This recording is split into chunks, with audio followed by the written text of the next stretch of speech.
அமாவாசைக்கு நெய் காய்ச்சலாம்னு ஃப்ரிட்ஜில் சேர்த்து வச்சுருந்த பாலாடை எல்லாத்தையும் எடுத்துகிட்டு வந்துட்டேன். எப்போவுமே பாலாடை சேர்த்துலாம் வைக்க மாட்டேன். வாரம் நெய் ஆக்கிடுவேன். வெண்ணெய் எடுத்துலாம் நெய் காய்ச்சறது இல்லைங்க. பாலாடை பாக்ஸு ஃபில் ஆனதும் காலையில் ஃப்ரிட்ஜிலேருந்து எடுத்து அதில் கொஞ்சம் தயிர் ஊற்றி வச்சுட்டு ஈவினிங் உறைஞ்சதும் ஐஸ் தண்ணி ஊற்றி வெண்ணெய் எடுக்காமல் அப்படியே இந்த கிண்ணத்தில் போட்டு காய்ச்ச ஆரம்பிச்சிடுவேன். ஏன்னா 2-3 தடவை வெண்ணெய் எடுக்கும்போது வெண்ணெய் வராமல் நுரைச்சி நீர் மோதிரி மாதிரி ஆயிடுச்சு. செடிக்கு ஊற்றிட்டேன். அதனால் இந்த வேலையெல்லாம் வேணாம்னு அப்படியே காய்ச்சிடுறது. இந்த மெத்தடில் ஃபெயிலியர் கிடையவே கிடையாது.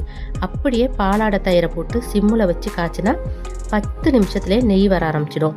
நான் போட்டுட்டு வாசலுக்கு போனேன்னா மறந்துடுவேன். அதனால கொஞ்சம் கொஞ்சமாக நெய் வந்ததுமே வடிகட்டி எடுத்துக்கிட்டேன்.